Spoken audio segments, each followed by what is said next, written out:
Okay, hello everyone, welcome to GATE prime. तो इससे पहले वाले मैथ्स के क्लास में हम लोग डिस्कस कर रहे थे।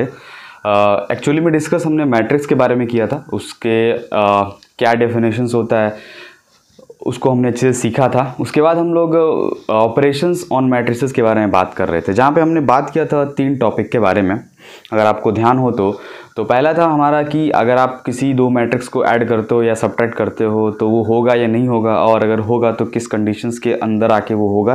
देन आफ्टर हम लोग उसके मल्टीप्लिकेशंस की बात किए थे दूसरे वाले ऑपरेशंस में। तीसरे ऑपरेशंस में हमने ये डिस्कस किया था कि कॉन्जुगेट ऑफ मैट्रिसेस क्या होता है। ये सब हम लोग डिस्कस कर चुके हैं, ठीक है। मैंने आपको डिटेल में बताया था कि मैट्रिक्स में कैसे आप आइडेंटिफाई करोगे, कैसे आप समझोगे, ये सब चीज़ मैंने आपको बता दिया था। तो आज का जो टॉपिक है ना वो ये है कि कैसे तो टॉपिक है वो चौथा ऑपरेशंस है मैट्रिक्स का। तो टॉपिक लिख दो आप अगर, ऑपरेशंस ऑन मैट्रिसेस, जिसमें चौथा टॉपिक आपका है ट्रांसपोज ऑफ मैट्रिसेस के बारे में हम लोग आज बात करेंगे। किसके बारे में? Transpose of matrices. देखो यहाँ से क्वेश्चंस आते हैं, ठीक है। इस टॉपिक से क्वेश्चंस आते हैं, ट्रिकी क्वेश्चंस होते हैं वो, बट आते हैं। ये चीज़ मैं आपको पहले ही क्लियरफाई कर दे रहा हूँ कि आपको क्वेश्चंस ट्रांसपोज से पूछा जाएगा। मैट्रिसेस के ऑपरेशन से किसी टॉपिक से अगर क्वेश्चन पूछा जाता है ना तो वो ट्रांसपोज ही है। तो ट्रांसपोज से आपको क्वेश्चंस देखने को मिल सकता है आपके एग्जामिनेशंस के अंदर। वो कोई भी एग्जामिनेशन हो सकता है, it may be your GATE, it may be your ESE and main SSC वगैरह, या किसी भी PSC एग्जामिनेशंस के अंदर भी ट्रांसपोज से क्वेश्चन पूछा जाता है, ठीक है। मैट्रिसेस के ऑपरेशंस के अंदर special topic that is called transpose, उससे क्वेश्चंस आपको पूछे जा सकते हैं। तो ज़रा समझते हैं ट्रांसपोज का मतलब क्या होता है। सबसे पहले मान लो आप, जैसे कि हम लोग इससे पहले वाले ऑपरेशंस में मानते आ रहे थे कि आपको मान लेना है कि let matrix B, let A B a matrix, ठीक है। अब ये ए कहाँ से आया? तो मैट्रिक्स का डेफिनेशन क्या होता है? किसी भी लीनियर सिस्टम का सॉल्यूशन हम लोग मैट्रिक्स या उसकी प्रॉपर्टी से कर सकते हैं। तो ए जो है वो क्या है? किसी लीनियर सिस्टम का सॉल्यूशन है, और ए क्या है? मैट्रिक्स है, ठीक है। ए क्या है? मैट्रिक्स है। तो ट्रांसपोज में क्या पढ़ना होता है हमें कि ट्रांसपोज का मतलब क्या होता है कि अगर कोई मैट्रिक्स है जिसका मान लो AIJ है, M×N है, सपोज कर लीजिए, ये आपका मैट्रिसेस है जो कि हमने माना है, और कहाँ से आया है? वो लीनियर सिस्टम के सॉल्यूशन से आया है, ठीक है। लीनियर सिस्टम को सॉल्व करने से एक मैट्रिक्स मिला, ये आपको तो पता है, ये डेफिनेशन ही होता है मैट्रिक्स का। तो ए ट्रांसपोज क्या होगा? ए ट्रांसपोज क्या होता है? ए ट्रांसपोज होता है AJI, ए ट्रांसपोज होता है AJI N×M होता है। क्या होता है? N×M। यहाँ पे कुछ चेंजिंग हुआ जो आप थोड़ा ध्यान से देखो। एक क्या है? एक मैट्रिक्स है, उसके अंदर का एक एलिमेंट है AIG, ठीक है। AIG एक मैट्रिक्स के अंदर का एलिमेंट है, और M और N क्या है? इस मैट्रिक्स का साइज है, मतलब इस मैट्रिक्स में कितना नंबर ऑफ रो है, कितना नंबर ऑफ कॉलम है, वो ये डिसाइड करता है। उसके बाद इस मैट्रिक्स के अंदर का एक एलिमेंट हमने लिया, उसको बोलेंगे स्मॉल AIJ। ये उसके बाद ये AIJ जो है, IJ जो है वो क्या करता है? इस एलिमेंट के लोकेशंस को रिप्रेजेंट करता है। मतलब ये जो स्मॉल a है ना, इस बड़े कैपिटल A के अंदर उसका लोकेशन I बताता है। मतलब ये A जो है स्मॉल a किस कहाँ कौन से रो पे है और कौन से कॉलम पे है, ये बताया क्या? इसका I और J। लेकिन जब आप इसका ट्रांसपोज करोगे, ट्रांसपोज का फर्क क्या होता है? नोटेशन A के ऊपर छोटा सा हम लोग T दे देते हैं, उसको हम लोग कहते हैं ट्रांसपोज। तो जब ट्रांसपोज आप करोगे तो क्या होगा? AJI×N×M हो जाता है। N मतलब क्या हुआ? यहाँ पे इंटरचेंजिंग हुआ है, जो रो में था वो कॉलम में चला गया, जो कॉलम में था वो कहाँ चला गया? रो में चला गया। दोनों जगह इंटरचेंजिंग हुआ। देखो यहाँ भी I और J से JI हो गया, M और N से N और M हो गया, ठीक है। तो ट्रांसपोज का नोटेशन होता है A के ऊपर स्मॉल t, देन उसका जो नंबर ऑफ रो होता है वो तो सेम रहता है, नंबर ऑफ कॉलम भी सेम रहता है, बट दोनों का लोकेशन इंटरचेंज हो जाता है। तो हम लोग उसको कहते हैं ट्रांसपोज ऑफ मैट्रिसेस। अब इसको एक एग्जांपल के तौर पे अगर आप समझना चाहो तो कोई भी एक एग्जांपल ले लेते हैं, कोई भी आपके समझने के लिए। लेट अस सपोज 2 1 4 6 1 2 9 4 3, ये मान लो एक मैट्रिक्स हमने लिया जो कि A है, A मैट्रिसेस। अब आपको कह रहा है कि आपको इसका A ट्रांसपोज बताना है, तो कैसे बताओगे? A transpose is equals to क्या होगा? अकॉर्डिंग टू डेफिनेशन क्या होगा? जो रो है वो कॉलम हो जाएगा, जो कॉलम है वो रो हो जाएगा। ये होता है ट्रांसपोज का मतलब। तो क्या करोगे आप? इस वाले को इस वाले में ले, यानी कि 2 1 4 हो जाएगा, फिर उसके बाद क्या होगा? 6 1 2 हो जाएगा, देन आफ्टर 9 4 और 3 हो जाएगा। तो this is the definition of a transpose. यहाँ पे देखो आप, यहाँ पे तो 3 × 3 था, ये भी 3 × 3 ही हुआ। बट जो चीज़ आप मान लो किसी एक एलिमेंट को उठा लो, इस ए के 1 को, ठीक है, मान लो सपोज करो 1 को नहीं 4 को उठाते हैं। 4 का पहले कहा था नंबर ऑफ रोज 1 था, नंबर ऑफ रोज 1 था, कॉलम 3 था। यहाँ पे क्या हो गया, नंबर ऑफ रोज 1 हो गया, कॉलम 3 हो गया। तो पहले ये रो का लोकेशन 4 का लोकेशन यहाँ पे था, अब ये कहाँ पे है, यहाँ पे है। मतलब इसके लोकेशन में चेंजिंग हो रहा है। तो मतलब एलिमेंट के लोकेशन में चेंज कर देते हैं हम लोग ट्रांसपोज की मदद से। या फिर ये भी कह सकते हो कि मैट्रिसेस का जो क्या होता है, हम लोग लोकेशन इंटरचेंज करते हैं, ठीक है। ये होता है ट्रांसपोज का मतलब। ट्रांसपोज मतलब जो रो था वो कॉलम, जो कॉलम था वो रो। सिंपल भाषा में समझने के लिए आप ये समझ सकते हो, ट्रांसपोज का मतलब क्या होता है, जो रो था वो कॉलम हो जाएगा, जो कॉलम था वो, जो एलिमेंट रो में था वो कॉलम वाले एलिमेंट में आ जाएगा, जो एलिमेंट कॉलम में था वो रो वाले एलिमेंट में चला जाएगा। ये बात आपको हमेशा ध्यान रखनी है। ट्रांसपोज में एक चीज़ और नहीं होता है, थोड़ा सा इंपॉर्टेंट है, मैं आपको बता देता हूँ। जो आपका मेन मैट्रिक्स था ना, ए मैट्रिक्स, उसका जो डायगोनल एलिमेंट था, जैसे कि 2 1 3, ये डायगोनल एलिमेंट है। और ट्रांसपोज का भी डायगोनल एलिमेंट अगर आप देखोगे तो दोनों का सेम होता है। मतलब ए का डायगोनल एलिमेंट, यहाँ पे लिख दो, ए का diagonal element is equal to A transpose का डायगोनल एलिमेंट।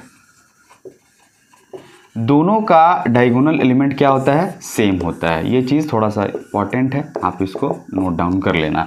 मतलब जो मेन जिस मैट्रिक्स का आप ट्रांसपोज निकाल रहे थे उस मैट्रिक्स का डायगोनल एलिमेंट, या फिर आपने जब ट्रांसपोज निकालने के बाद जो मैट्रिक्स आया उसका डायगोनल एलिमेंट, दोनों का डायगोनल एलिमेंट में चेंजिंग नहीं होता है। ये बात आपको पता होना चाहिए, ये बात आपको पता होना चाहिए, इसलिए मैं यहाँ पे इसको अलग से एक पॉइंट लिखा दे रहा हूँ, ठीक है। ये हुआ ट्रांसपोज ऑफ मैट्रिसेस के बारे में। इसके बाद हम लोग आते हैं ट्रांसपोज के अंदर कुछ प्रॉपर्टीज़ होती हैं जिसको आपको पढ़ना थोड़ा ज़रूरी है, तो उसको भी हम लोग डिस्कस कर लेते हैं। जैसे कि आप देखो properties of transpose, properties of transpose क्या है, ट्रांसपोज का कुछ प्रॉपर्टीज़ देखते हैं। सबसे पहले आपको फिर से वही करना है, एक ए मैट्रिक्स है, उस मैट्रिक्स को ले लेना है, उसके अकॉर्डिंगली हम लोग प्रॉपर्टीज़ को स्टडी करेंगे। तो पहला प्रॉपर्टी क्या होता है ट्रांसपोज का, अगर मान लो आपका कोई एलिमेंट है, ठीक है, आपका कोई मैट्रिक्स है ए, उस मैट्रिक्स का अगर आप ट्रांसपोज कर देते हो, कर दिया आपने ट्रांसपोज, फिर इस पूरे का आप फिर से ट्रांसपोज अगर आप कर देते हो तो वो जो रिजल्ट आएगा वो बराबर होगा ए के। आपने माना था एक मैट्रिक्स ए, उस मैट्रिक्स का आपने ट्रांसपोज किया, जो रिजल्ट आया उसको भी आपने ट्रांसपोज कर दिया, तो बराबर किसके हो जाएगा, वो जो मैट्रिक्स आपने माना था वही मैट्रिक्स के बराबर हो जाएगा। ये किसकी प्रॉपर्टीज है, ठीक है। दूसरा प्रॉपर्टी क्या कहता है, सब इसको थोड़ा और एलोब्रेट में कर दूं। अगर मान लो आपने एक मैट्रिक्स लिया ए, उसका ट्रांसपोज किया, मान लो उसका आ गया बी, अब इस पूरे का अगर आप ट्रांसपोज करोगे तो फिर से ए ही आ जाएगा। ये चीज़ मैं कहना चाह रहा हूँ आपको सिंपल भाषा में अगर आप समझो तो। दूसरा प्रॉपर्टी क्या कहता है, ट्रांसपोज का एक और प्रॉपर्टी है, वो क्या कहता है, अगर आप किसी दो मैट्रिसेस के ट्रांसपोज को, अगर आप किसी दो मैट्रिक्स के ट्रांसपोज को ऐड करते हो, ठीक है, किसी दो मैट्रिक्स के ट्रांसपोज को अगर आप ऐड करते हो तो उसका रिजल्ट क्या होगा। जब आप किसी दो मैट्रिसेस के ट्रांसपोज को ऐड करते हो, एक मैट्रिक्स ए है, एक मैट्रिक्स बी है, ठीक है, एक मैट्रिक्स क्या है, ए है, दूसरा बी है, आपने दोनों का ट्रांसपोज किया, इक्वल टू किसके हो जाएगा, वो देखो, वो दोनों हो जाएगा बराबर ए प्लस बी और उसका ट्रांसपोज। कहने का मतलब क्या हुआ कि आपने दो मैट्रिक्स लिया, ए मैट्रिक्स और बी मैट्रिक्स, ठीक है, आपने उस दोनों का ट्रांसपोज कर दिया और उसको फिर जोड़ दिया, तो वो किसके बराबर होगा, जो बराबर होगा वो क्या होगा, सबसे पहले आपको ए प्लस बी को जोड़ देना है और उसका ट्रांसपोज कर देना है, यही इस पर्टिकुलर का रिजल्ट हो जाएगा।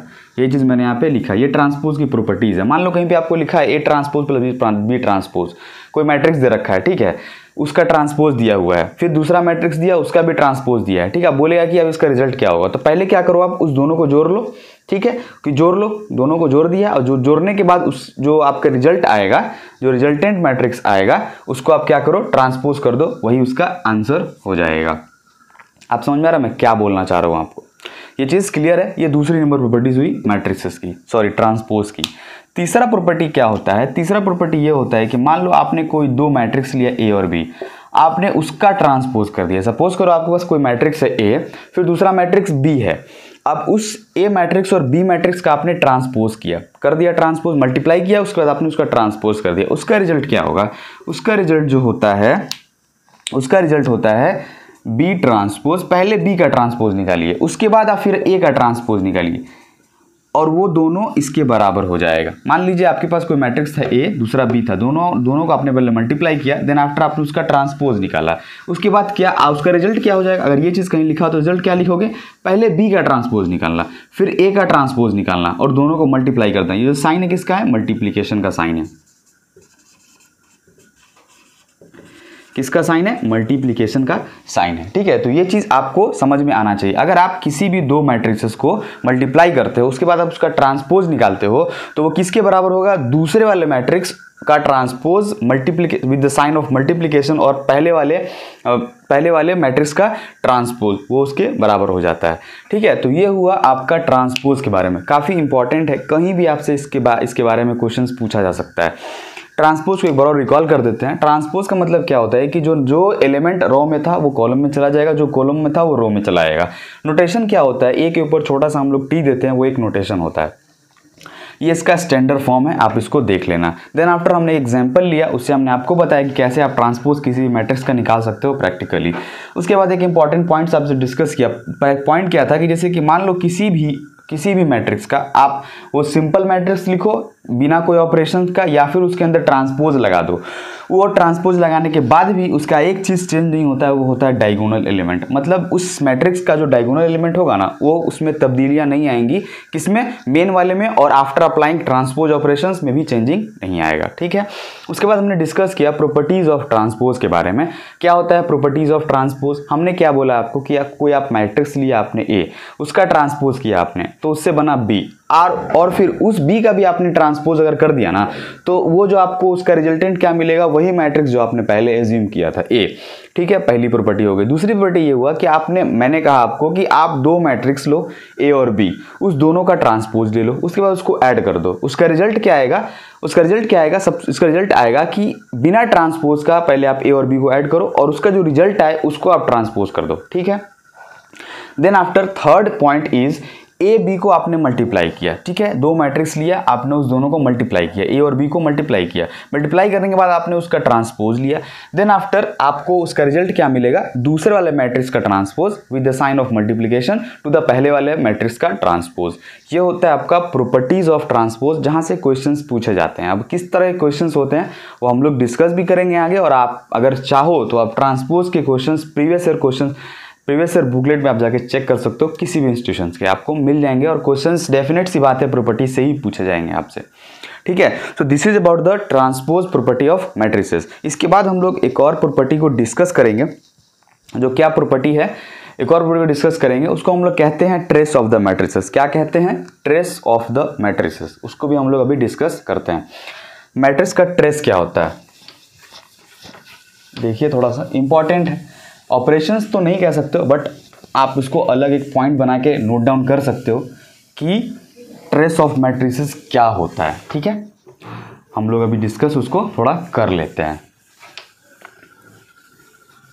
ठीक है, तो देखिए ट्रेस ऑफ मैट्रिसेस क्या होता है। ट्रेस ऑफ मैट्रिसेस का मतलब होता है, अगर आप थोड़ा रिकॉल करना, अगर मैं आपको बताना चाहूं,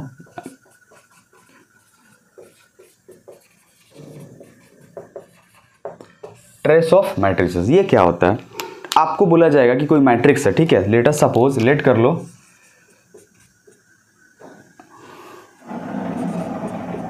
ए बी अ मैट्रिक्स। कोई ए एक मैट्रिक्स है। ठीक है, एक आपने माना कि एक मैट्रिक्स है, बोला जाएगा कि इस ए का ट्रेस बताओ, इस ए का ट्रेस क्या होगा। तो आपको पता होना चाहिए ट्रेस क्या होता है, हम वही बताते हैं आपको। इसके बाद आपको पूछेगा ट्रेस, तो आप बता देना ट्रेस का मतलब ये होता है। सपोज करो आपसे कोई बोला मैट्रिक्स ए है, उसका आपको ट्रेस बताना है। ठीक है, तो कैसे करेंगे? देखिए, कोई मैट्रिक्स है m इंटू n, उसका ट्रेस बताने के लिए आपको क्या करना होता है? Summation of a11 a22 a33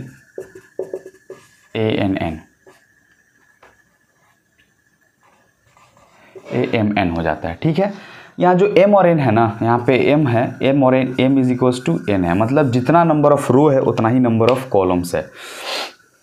यहाँ पे लिख दो number of rows equals to number of column. इसका मतलब ये हुआ, आप इसको और सिंप्लीफाई करना चाहो तो इसको लिखोगे an into n is equals to summation of a11 plus a22 plus ANN। ये चीज़ आपका फॉर्मूला हुआ ट्रेस ऑफ मैट्रिसेस का। अब ये क्या है भाई, ये देख के तो कुछ समझ में नहीं आ रहा क्या करना है आपको ट्रेस ऑफ मैट्रिसेस में। इतना कॉम्प्लिकेशंस तो मैथमेटिक्स में होता नहीं। मैथमेटिक्स में क्या होता है, एक बार अपन रूल पढ़ते हैं, देन क्वेश्चंस में अप्लाई करते हैं और हम उसका शॉर्ट ट्रिक इस्तेमाल करते हैं फॉर्मूला से। मतलब जो आपका डेफिनेशन है वहाँ से हम लोग कुछ एक वे निकालते हैं जहाँ से हम क्वेश्चंस को ईजिली सॉल्व कर पाएँ। ये हमारा मोटिव होता है इसको पढ़ने का, मैथ्स को पढ़ने का। तो ट्रेस का मतलब क्या होता है ना, अगर आपको बोले ना कोई एक मैट्रिक्स ए है, उसका आपको ट्रेस बताना है तो आप कुछ मत करो, सिंपल तरीके से यहाँ पे देखो, अगर आप थोड़ा अगर इसको ऑब्जर्व करोगे तो आपको पता चलेगा कि ये A11 A22 इसके बाद क्या होगा A33। ये देखोगे तो एक्चुअली में ये किसी मैट्रिक्स का डायगोनल एलिमेंट के बारे में बात कर रहा है, ठीक है। और उस डायगोनल एलिमेंट का समेशन का उस डायगोनल एलिमेंट के समेशन को ही हम लोग क्या कहते हैं, ट्रेस ऑफ ए कहते हैं। यहाँ पे लिखो trace of ANN।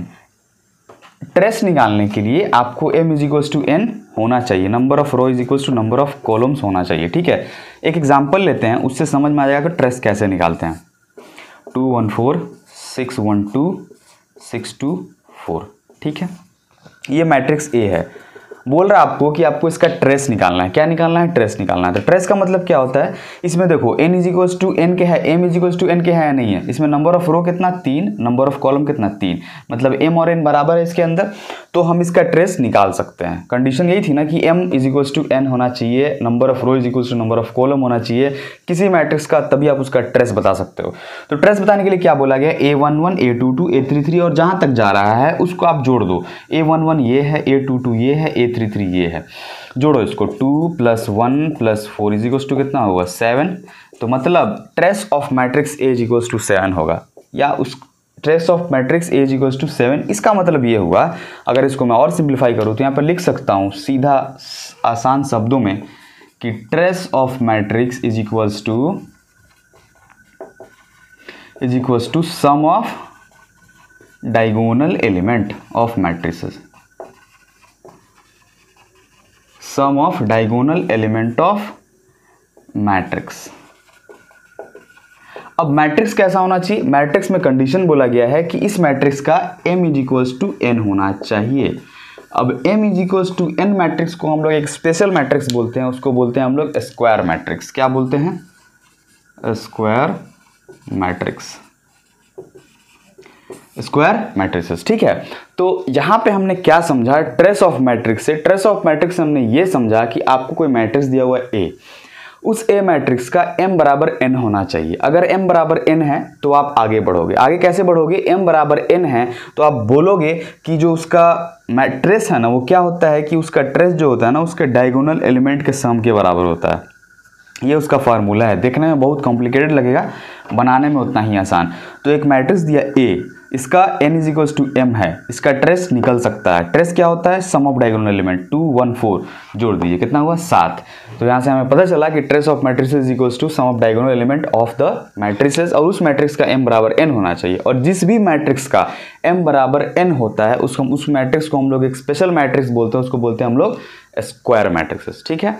So this is about the operation on matrices and also important topic that is a trace of matrices. इसको आप कहीं पे नोट कर लेना, इंपॉर्टेंट है आपके लिए, ठीक है। ये ऑपरेशन नहीं है but it is a important part of the discussion, इसलिए हमने इसको यहाँ पे डिस्कस कर दिया, ठीक है।